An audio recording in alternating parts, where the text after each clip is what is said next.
On termine par là. Ouais, on termine par là. Je dis et je maintiens qu'au Sénégal, les droits sont respectés, même s'il y a eu des écarts. Effectivement. Ouais. Alors, Serigne Saliou, quoi qu'on puisse dire, quand même, le Sénégal fait beaucoup plus d'efforts que nombre de pays en Afrique de l'Ouest et ailleurs, quoi qu'on puisse dire. Vous savez, Ablaye, moi je ne vais pas comparer le Sénégal à certaines démocraties de la sous-région. Nous, on a été la vitrine démocratique de l'Afrique depuis belle lurette. Et je crois que ce que l'on a réussi dans ce pays, c'est ça qui fait que de sorte que notre pays n'a jamais connu quand même de coup d'état militaire. Et je crois que ça, c'est un gain que le Sénégal quand même devait pouvoir fructifier. Bien sûr, d'un point de vue de la marche démocratique du pays. Mais malheureusement, c'est à quoi on assiste. Moi, je l'ai dit hier dans une émission. Je dis que, en tout cas, sous le régime du président Macky Sall, la démocratie n'a pas fait quand même des marches à reculons. La démocratie s'est complètement affaissée. Parce qu'il est inadmissible aujourd'hui qu'un arrêté qu'on appelle arrêté Ousmane comme anticonstitutionnel, qu'on puisse vraiment l'ériger chaque fois que des revendiquer tout simplement un droit constitutionnel. Maintenant, quant à cet ancien Premier ministre qui a osé dire que il faut monter, je ne sais pas, cette rébellion, parce que c'est lui qui manque d'abord de respect à des gens qui veulent jurer d'un droit constitutionnel. Ce ne sont pas des rebelles, ce sont des gens ce sont des citoyens comme lui.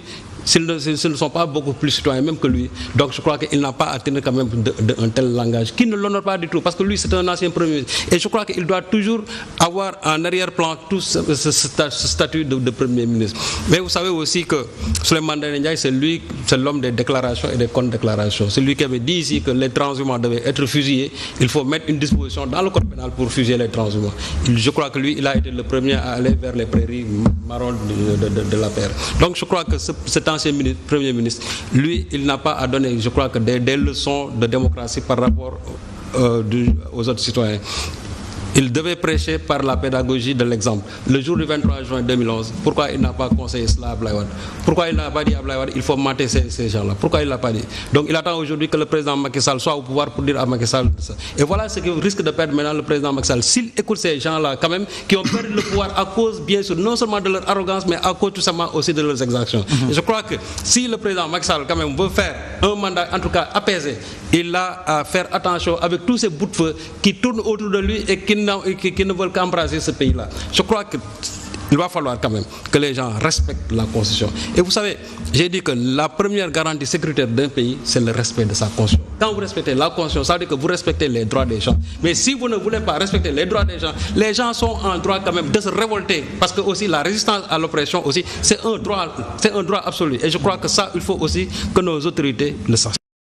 Alors Momar Diong, maintenant, quoi qu'on puisse dire, au Sénégal, on parle beaucoup, on discute, on dispute, il y a sur pas mal de sujets, mais quand même, tout se fait, en tout cas, sans exaction, quoi qu'on puisse dire. Alors, pour apaiser carrément les esprits, apaiser les cercles politiques de la société civile, est-ce qu'il ne faudrait pas aller dans le sens de libérer tout le monde et de laisser les gens, à chaque fois que de besoin, manifester pacifiquement?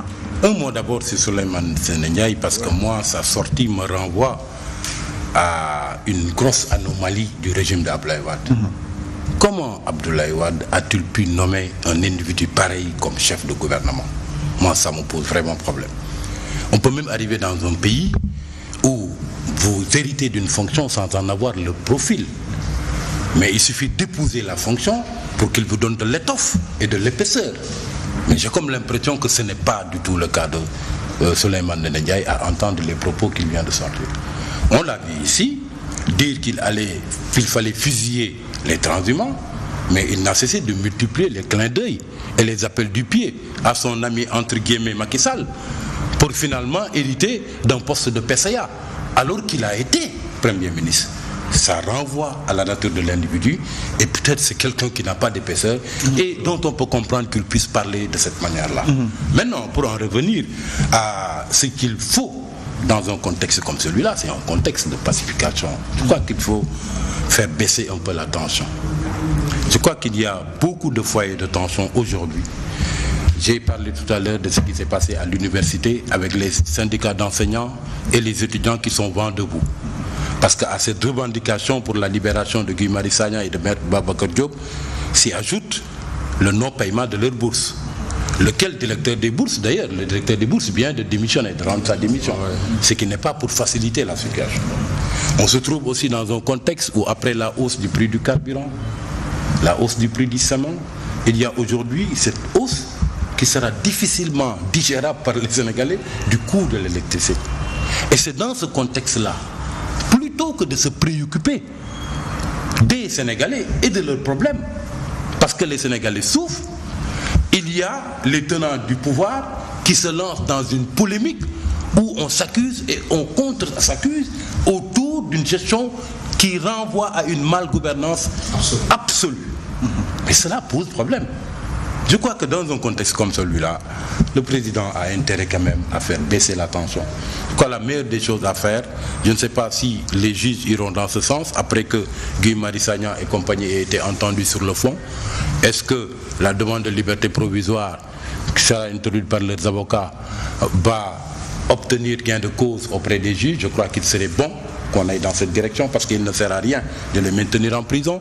Ceux qui sont arrêtés aujourd'hui parce qu'ils ont voulu braver l'arrêté Ousmane Ngom, qu'on trouve également les moyens de les arrêter et que le président, sans perdre la face du tout, puisse vraiment revenir sur cette affaire-là de hausse du prix du carburant. Parce que je renvoie quand même aux Sénégalais ce principe sacro-saint de notre Constitution. Il y a un principe qui est la synthèse de toutes les dispositions de notre Constitution et qui dit que c'est le gouvernement du peuple, par le peuple et pour le peuple.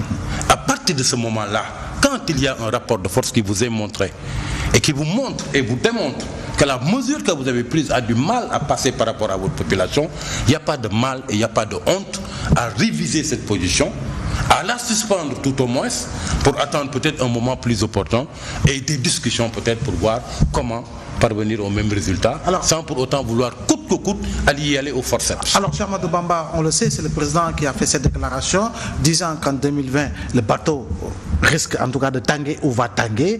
Alors, dans ces conditions-là, est-ce qu'il ne faudrait pas aller vers une pacification justement du landerneau politico-social ou civil du Sénégal? Absolument, ça va s'imposer, la pacification, ça va s'imposer. Avant de revenir sur la pacification, rappelez que sur la hausse du prix de l'électricité, il me semble même que le président est en train de voir les conditions ou bien les possibilités de revoir cette augmentation donc à la baisse ou bien de l'amener là où elle était, donc avec là où étaient les prix.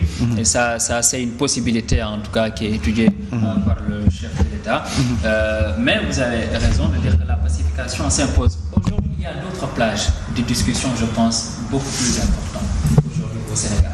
Il y a des plages où on peut discuter des problèmes plus importants. Ça, c'est juste le temps éphémère d'une situation politique qui est en train de se passer. Mais je pense qu'il y a des plages actuellement plus considérables où on peut discuter des sujets sur lesquels on peut revenir pour discuter. Par exemple, l'instrument de mesure de l'émergence d'une nation aujourd'hui. On peut discuter de ces questions-là.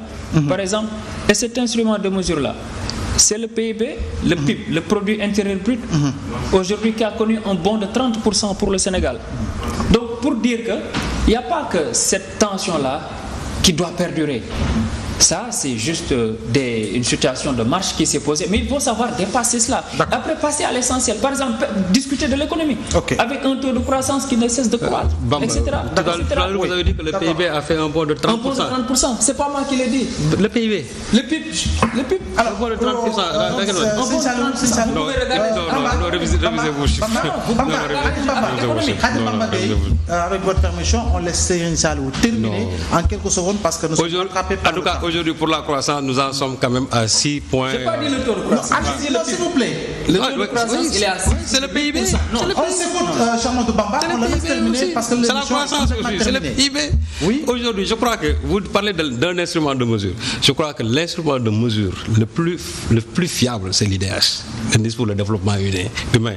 Et le récent classement qui a été sorti, le Sénégal a fait un recul encore de deux pas encore. Donc ça veut dire que nous aujourd'hui, nous faisons partie des 23 pays les plus pauvres du monde. Je ne suis pas d'accord. Ah oui, je ne suis pas d'accord. Non, vous pouvez pas. De mesure, c'est le PIB. Non, c'est pas le PIB. Je suis au regret.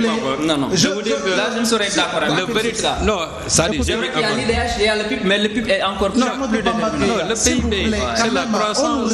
Le taux de croissance. Par le temps, si je demande d'écouter, tout le monde s'écoute parce que le temps est terminé. Et c'est là où je m'en vais pour remercier Serigne Saliou Gueye d'avoir répondu à notre invitation. C'est de rigueur. Ça, c'est l'arrêté Abdoulaye Mbow. Remercier Cheikh Bamba, mais également remercier Momar Diong. Mesdames et messieurs, c'était l'essentiel.